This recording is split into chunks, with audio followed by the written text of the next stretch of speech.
Tiling is almost done here at the Holt house. A couple of things that we still need to take care of, and if you run into these problems, this might work for you, it might not. But the first problem that we ran in, well, not the first, we ran into a lot of problems, but the one covered in this video has to do with an exterior door threshold, which is this piece right here, okay? It's a plastic piece typically, or a rubberized gasket piece. It goes on the bottom of the door to keep water outside as well as cold air and hot air, depending on what season it is. I took this piece off. It's a little banged up, but I took the silicone caulking and cut it, and I took it off right at the very beginning of our remodel, as soon as we started tearing into this place. So I did that because I knew getting a replacement one of these was going to be a real pain in the butt. Most places don't sell them by themselves, even though they are obviously removable. This one has 4 screws that holds it in place, and then just some caulking. But they tend to sell them as a complete set with the rest of the threshold and kick plate. But I don't want to replace the whole bottom sill of my door. I just wanted to take care of this place. This right here. Now I had a weird suspicion that it wasn't going to fit quite right when we went to put it back in, and I was right. First thing is, you might notice I'm missing a screw. Yeah, right there. So I had to get a new screw, which I have. It took me a little bit of matching up these screws with a new one, but I have a new one to fit, so it's all good. The other thing is, which I'll show you here in the video, but this lip, if you look at that profile right there, this lip goes on the inside of the door, and it's supposed to sit down like this, so you have a lip going out side from your floor. However, with our tile floor and our new subfloor we put in, we don't have the clearance anymore to have that lip. So I went to my local big box store and I looked around to see if I could get a new piece of this that didn't have this lip, and well, they don't even sell this piece by themselves, let alone different styles. So yeah, I'm not cutting my door and making it smaller and just getting a whole new piece. Instead, I'm going to modify this. I'm going to take a saw and I'm going to cut off the part that I don't need of this lip.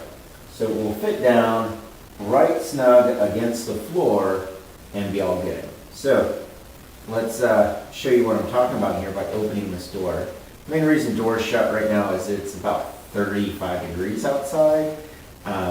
And I can definitely feel the draft coming from underneath. So let's check it out.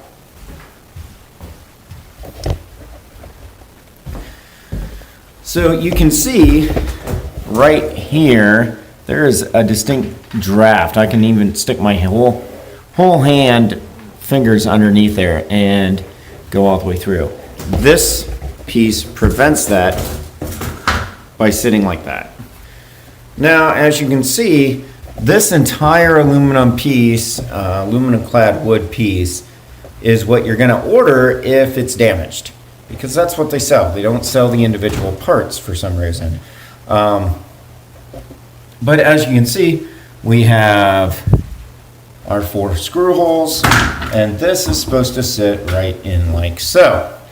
But you can see pretty quick, it doesn't have the right profile anymore. So what I'm going to do is take the shop vac, clean up all the grooves, take either my Dremel tool or my saw, and just cut a new profile on it, and then see if it works.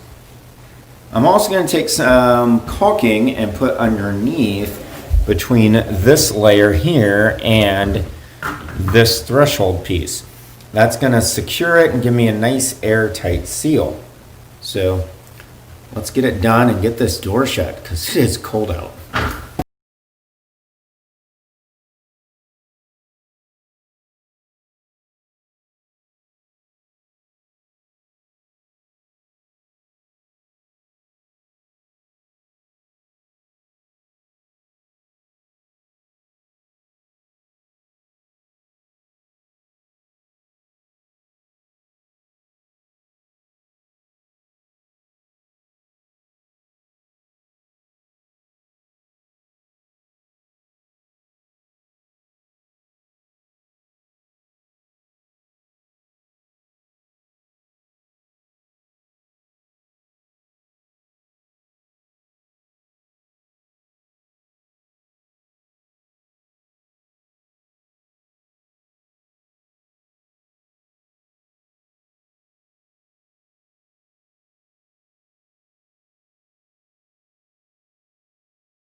All right, so as you can see, it's not a hard task, it's just kind of a pain in the rear.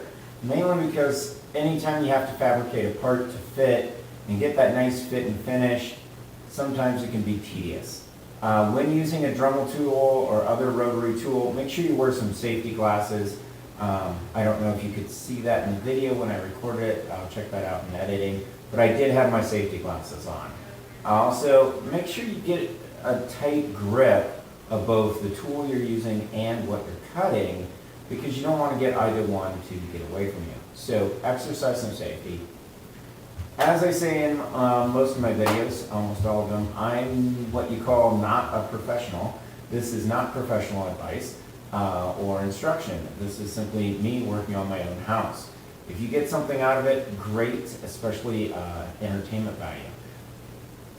Leave a comment, let me know what you think. If you've ran into something like this before, how did you fix it? How did you address it? Also, give a thumbs up or a thumbs down. Plug that YouTube algorithm for me, I'd greatly appreciate it. And share the video with anyone you think will get some educational or informational or entertainment value out of it. So, as you can see, also late in that time lapse, I had quite a bit of that tube of caulking left over. It didn't take a lot to seal the threshold. So what I did is, behind me, I went between the plastic vapor barrier and the door frame and just put some caulking all the way around.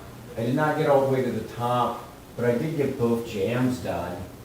And the main reason I did that is because when I was working, I could feel the draft coming through there.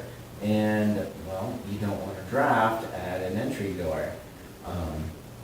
Keep the hot air in, cold air out, and in the summertime, vice versa. So I just took that bead of caulking right between the vapor barrier and the jamb itself, all the way up and all the way on the other side over here. This side was a little easier to do than the swing side, but that's just because there was more vapor barrier sticking out for me to get a hold of and move out of the way. So overall, I'm very happy with it. Total cost for this part, well, other than labor, would be the tube of caulking and the screws. So the replacement screw was $1.98 plus tax, and the tube of caulking was 89 cents plus tax. So we're looking at less than $5. So not too bad at all. However, making sure your threshold, your kick plate threshold, has a good seal. Like right now, I can put my hand down here and I'm not feeling any airflow whatsoever. No cold coming in. That's going to save a lot in utility costs, both heating in the winter and cooling in the summer. So overall, good things going on here.